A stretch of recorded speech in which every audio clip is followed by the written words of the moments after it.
Olá pessoal, tudo bem? André aqui novamente. Então vamos continuar aí no assunto enzimas, certo? Então essa será a nossa segunda videoaula.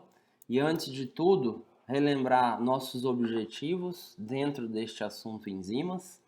Então, o primeiro ponto é entender como as enzimas funcionam, e a gente começou a discutir isso na primeira videoaula, e nessa videoaula a gente vai continuar um pouco nesse assunto, e em seguida entraremos no item 2, com conceitos básicos de cinética, e por fim, como as enzimas podem ser reguladas, certo? Então, primeiramente, pessoal, relembrando as definições centrais da primeira aula. Então, primeiro, enzimas possuem um ambiente específico onde uma dada reação é energeticamente mais favorável, chamado de sítio ativo, e o substrato, que é a molécula que se liga ao sítio ativo, certo? E nós vimos que esse sítio ativo é extremamente importante e os aminoácidos presentes nesse sítio ativo são essenciais para que uma enzima desempenhe sua função, certo? Outra definição importantíssima, pessoal. Qual a função central de uma enzima no final das contas? Elas aceleram as reações químicas. E como? Então, de uma reação indo de um substrato A para um produto P, esse seria o estado de transição entre A e P, e essa barreira energética a ser superada é chamada de energia de ativação. A mesma reação catalisada por uma enzima daria essa energia de ativação, ou seja, como elas aceleram as reações, diminuindo a energia de ativação. E lembrando que enzimas não alteram o ΔG, ou seja, a variação de energia entre produto e substrato. Vejam que a energia livre de substrato e de produto continua a mesma na presença ou ausência de enzimas, certo? Então vamos lá, continuando então a entender como elas funcionam, o que a gente precisa discutir agora é como se explica esse poder catalítico das enzimas? Ou, perguntando de outra forma, de onde vem essa energia que diminui drasticamente a energia de ativação? Quem paga essa conta? Alguém tem que pagar a conta da redução da energia de ativação. E quem paga essa conta é o chamado ΔGV, depende do livro, mas o que nos interessa é que é a energia de ligação. De quem? Substrato e enzima. Ou seja, essa ligação específica enzima-substrato, inclusive essas ligações, em sua grande maioria ligações fracas, ou seja, iônicas, hidrofóbicas, van der Waals e outras, ou seja, um conjunto grande de ligações fracas, permite que a energia de ativação seja reduzida. Quem paga a conta? Energia de ligação enzima-substrato. Falando de outra forma, pessoal, lembrando que enzimas, em sua maioria, são proteínas, e proteínas, por sua vez, em solução, são moléculas extremamente dinâmicas, certo? Não são moléculas estáticas, elas estão sempre vibrando e até mudando de conformação. Geralmente, quando um substrato se liga no sítio ativo da enzima, ocorrem mudanças de conformação, e essas mudanças de conformação permitem torções no substrato. Essas torções permitem uma quebra mais fácil desse substrato, certo? Ou seja, a energia de ligação enzima de substrato permite que a enzima provoque torções nesse substrato, facilitando sua quebra. Ou seja, essa é a energia responsável por reduzir a energia de ativação. Então, ΔGB é a maior fonte de energia livre para diminuir o ΔG++ ou a energia de ativação. Tá ok, pessoal? É assim que uma enzima acelera uma reação. Bom, para a gente terminar o primeiro tópico, que é como as enzimas funcionam, a gente precisa discutir mais isso, que é a especificidade enzimática, que eu já comentei rapidamente na primeira aula. Ou seja, algumas enzimas se ligam somente a um único substrato, devido à sua alta especificidade. Para a gente discutir isso, primeiro vamos olhar uma reação hipotética sem enzima. Tá? Essa reação, o substrato é um bastão metálico e o produto é o mesmo bastão quebrado. E o estado de transição é esse bastãozinho de metal torcido, certo? Para a gente atingir esse estado aqui, ou seja, essa torção, a gente precisa vencer uma barreira energética chamada de energia de ativação, que a gente já viu.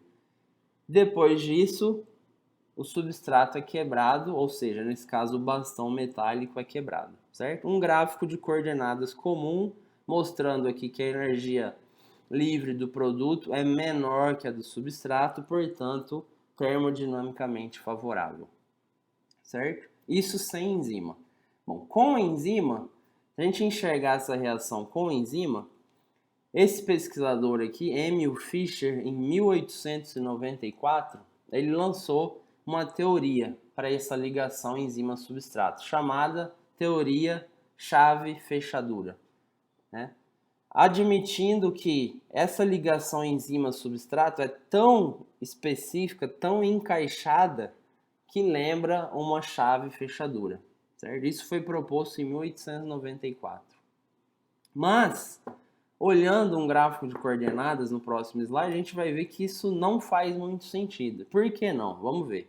Então, a mesma reação do bastãozinho, só que agora com uma enzima na jogada. Isso seria chave-fechadura, pessoal. Uma enzima se ligando perfeitamente ao seu substrato, que é uma ligação extremamente específica. Qual seria o gráfico de coordenadas para isso? Olha só, pessoal. Energia livre do substrato, e quando a enzima se liga ao substrato, ou seja, eu formo o complexo ES, eles são tão complementares que a energia livre do complexo é menor que a energia livre do substrato e até a dos produtos. Ou seja, o que está acontecendo aqui? Esse ES é mais estável que reagente que produto, e isso faz com que eu aumente a energia de ativação. Não faz sentido, certo? Ou seja, se antes eu tinha que vencer essa barreira pontilhada em preto, agora eu preciso vencer essa barreira. Esse ΔG++. Olha só. Certo? Então não faz sentido teórico, pessoal. Então um encaixe muito perfeito não faria sentido teórico. Essa enzima aqui seria pouco eficiente. Eu tenho que vencer uma barreira maior ainda, certo? Então como seria? A noção moderna de catálise enzimática, moderna 1930, tá, pessoal? A noção proposta por Haldane e elaborada por Linus Pauling em 1946, em que a enzima é complementar ao estado de transição. Vamos ver como seria. Então, dessa vez, a enzima, ao invés de ser extremamente complementar ao substrato, ela é complementar ao estado de transição, ou seja, quando o bastãozinho metálico já está torcido, certo? E aí ele é quebrado, formando o nosso produto. Qual seria o gráfico de coordenadas para isso? Então, de novo, o pontilhado é uma reação não catalisada enzimaticamente, e aqui uma reação catalisada.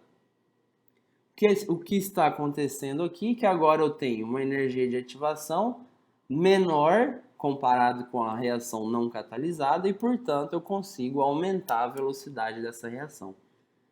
Certo, pessoal? Tá claro isso aqui? Então, se fosse muito complementar, essa energia de ES seria muito menor que substratos e produtos, e a barreira energética a ser vencida seria muito menor. Não faz sentido. Então, essa é a teoria aceita atualmente, ok?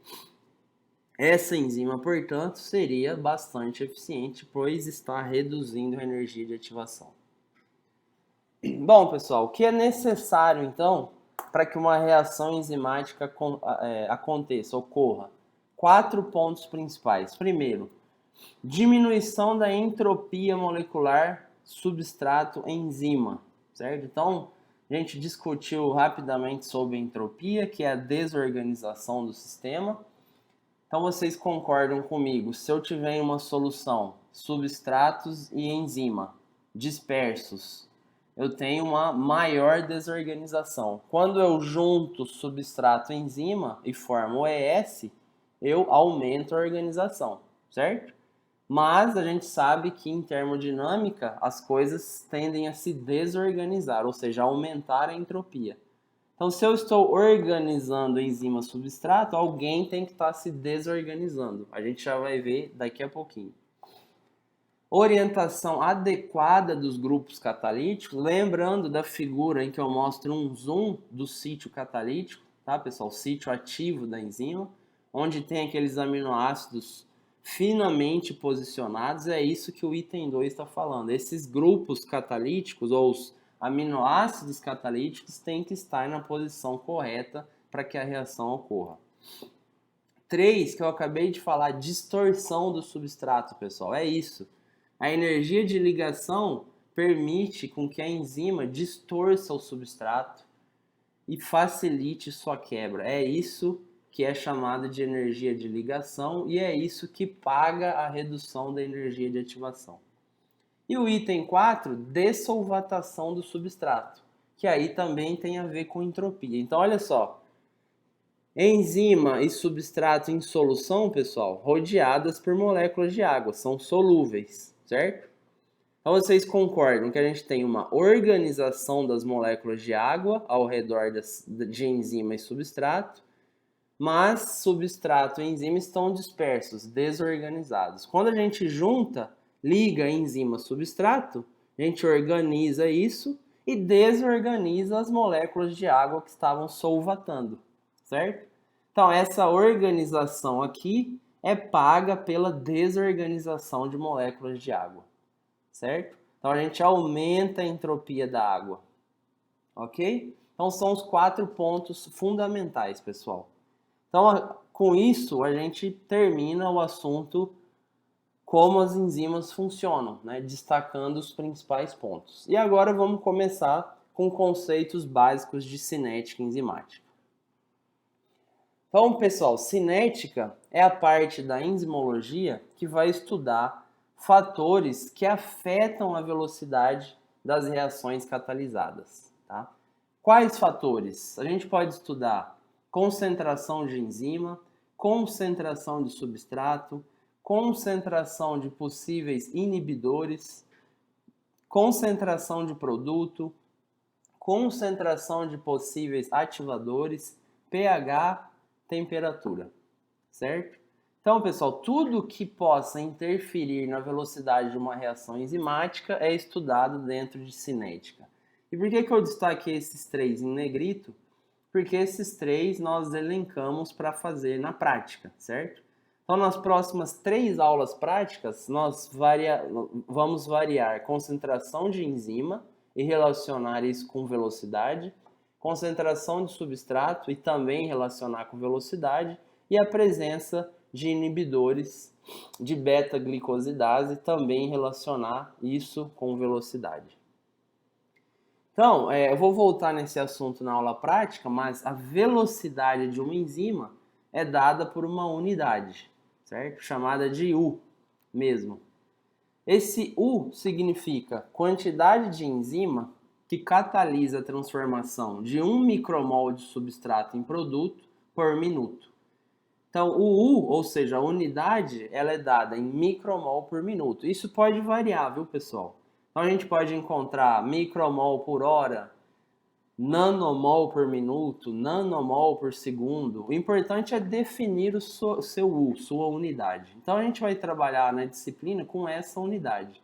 Micromols de produto, no caso da beta-glicosidase, o paranitrofenol formado por minuto. Isso é velocidade, tá, pessoal? Concentração de produto por unidade de tempo. A atividade dessa enzima é medida em unidade de enzima por volume, né? Ou seja, a atividade enzimática é dada em U, que acabamos de definir, que é produto formado por unidade de tempo, por volume de enzima. No caso, a gente vai usar o padrão ml, certo? Então, basta saber quantos ml de enzima você colocou na sua reação, que a gente consegue definir a atividade de enzima. E ainda a atividade específica é unidades por miligrama de proteína. Então, vocês lembram que vocês usaram Bradford para quantificar o quanto de beta-glicosidase havia naquela solução. Então, se eu tenho os dois valores, o valor de atividade de enzima e o valor de concentração de beta-glicosidase naquela reação, eu consigo calcular a atividade específica, que é U, ou seja, micromol de produto formado por minuto, dividido pela quantidade de beta-glicosidase em miligramas, tá? E a gente volta nessas definições na aula prática. Então, pessoal, assumindo essa reação substrato a produto, em uma reação catalisada por uma enzima, o reagente é denominado substrato e liga-se à enzima em um local denominado sítio ativo, formando um complexo ES e, em seguida, seu produto, certo?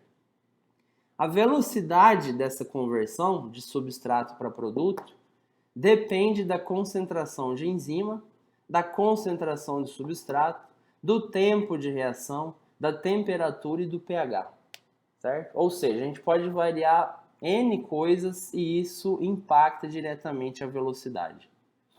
Então, olha só, variando pH, olha só a atividade de uma enzima, pessoal, a velocidade. Pode variar muito, né? Então, existem faixas de pH ótimo para que as enzimas funcionem. Existem também faixas de temperatura ótima. Isso é um gráfico clássico de temperatura ótima de uma enzima, né?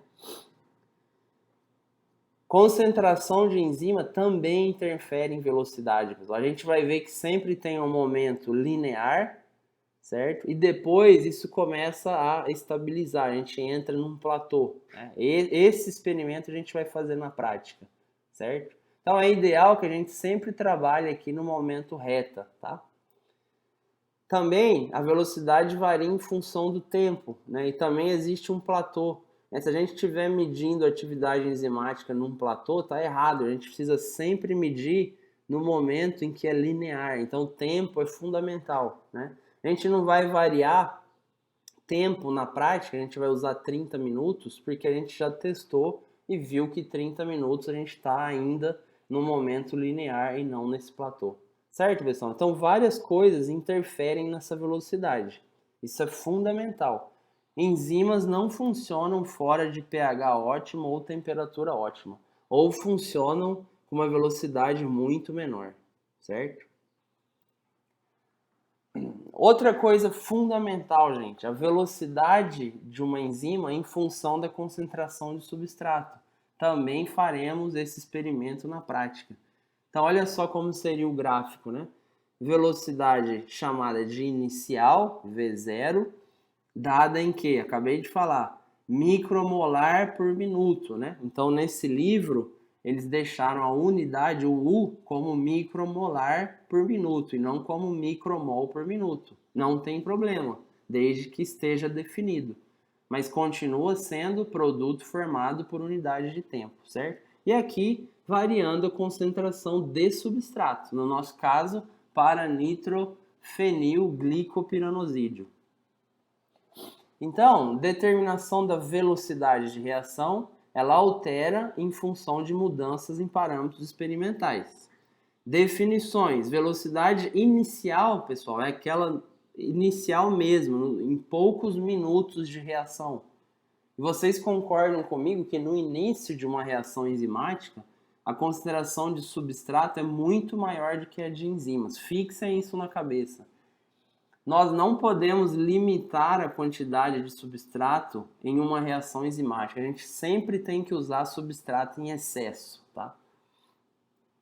A velocidade máxima, pessoal, como o próprio nome diz, é quando essa velocidade inicial não aumenta mais significativamente, mesmo que a gente continue aumentando a quantidade de substrato. Tá nítido aqui, né? Olha só. Eu vou aumentando a quantidade de substrato, a velocidade vai aumentando rapidamente de forma linear e entra num platô. Olha só, daqui para frente eu diria, tá vendo? Grandes aumentos de concentração de substrato, a velocidade praticamente não aumentou muito.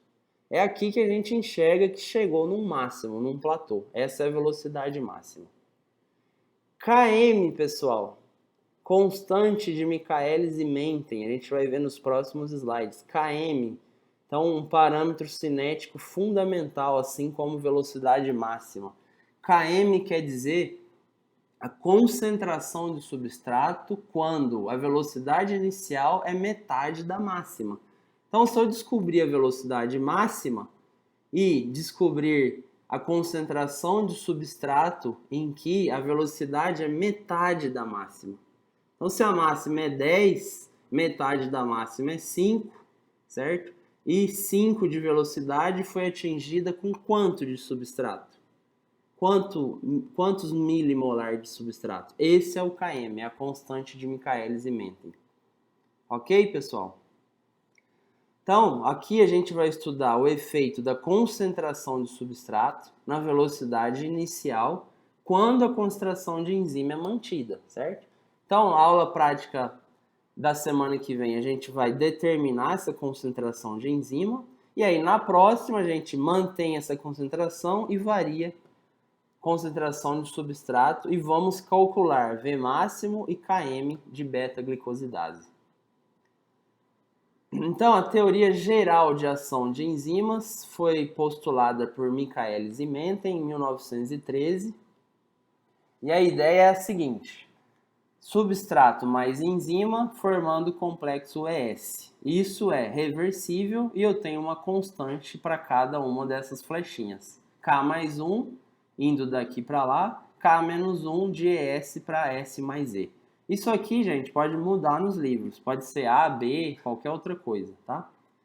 A segunda parte da reação é ES virando produto mais enzima. Então, a primeira coisa que a gente enxerga aqui é que a enzima não se perde. Ela pode voltar agora lá e reagir com outro substrato, certo?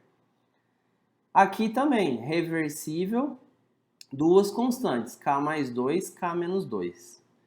Então, Michaelis e Menten postularam que essa segunda parte é a etapa limitante da reação. O que eles queriam dizer com isso é que enzima se ligar substrato não é nada limitante, basta que eles estejam ali na mesma solução, na temperatura e pH ideal, certo? Isso não é limitante. Agora, converter substrato em produto é a etapa limitante.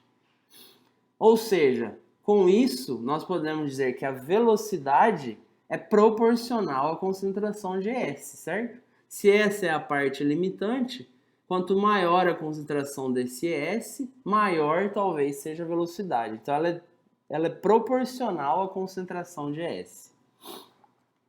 E, pessoal, fundamental, em qualquer instante dessa reação, a enzima só existe de duas formas. Ou ela está livre, ou ela está ligada ao substrato. Então, ou ela está na forma E, livre, ou ES ligada ao substrato. Óbvio, certo?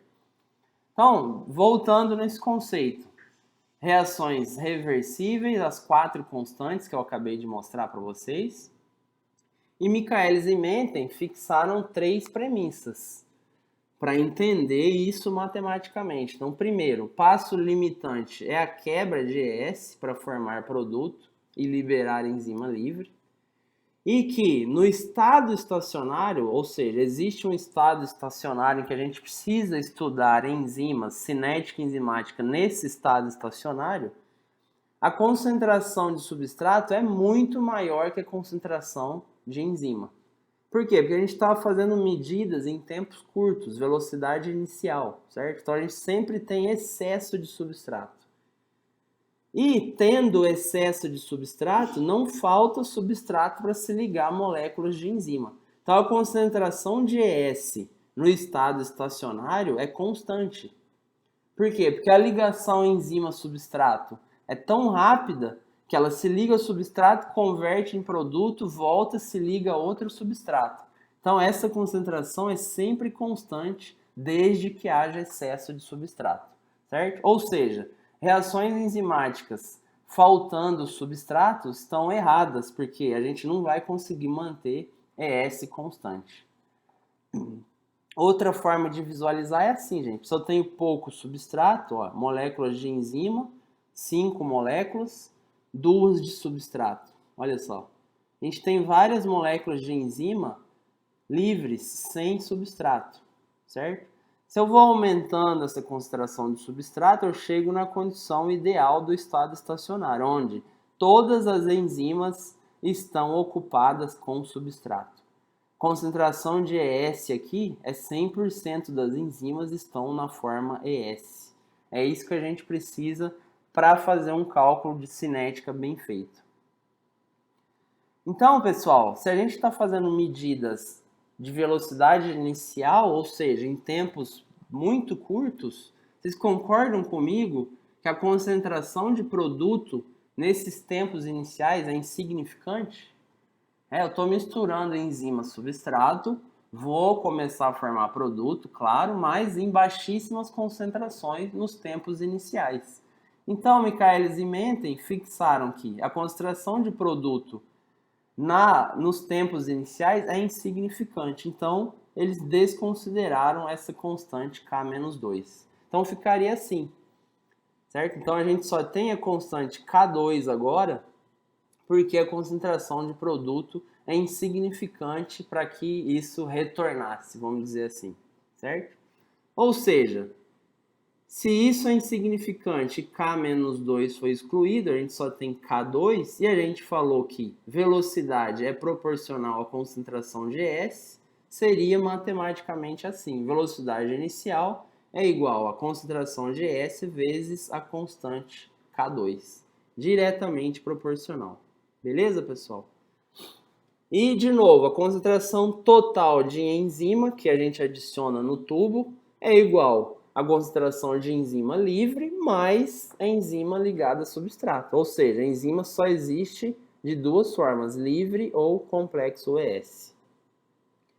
Então, pessoal, representando aqui, se eu tiver 4 moléculas de enzima com essa quantidade de substrato, vai atingir um equilíbrio em que, nesse caso, essa concentração permite que uma das 4 esteja ligada ao substrato. Qual seria a velocidade nessa situação?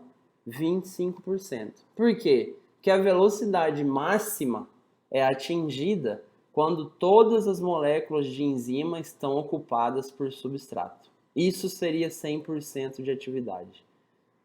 Outro exemplo, 50% de atividade, onde 2 das 4 moléculas de enzima estão ocupadas com substrato. Ou 75% quando 3 das 4 estão ocupadas. E 100% quando todas estão ocupadas. Essa é a ideia, pessoal. Excesso de substrato permitindo com que as moléculas de enzima encontrem facilmente e rapidamente as moléculas de substrato. Ok? Então, pessoal, aqui, ó, Michaelis, Menten, em 1913, com base em tudo isso que nós falamos, chegaram nessa convenção, nessa fórmula, tá? Não faz sentido a gente descrever como eles chegaram nessa fórmula matematicamente. Nos livros tem, mas não é o que a gente quer.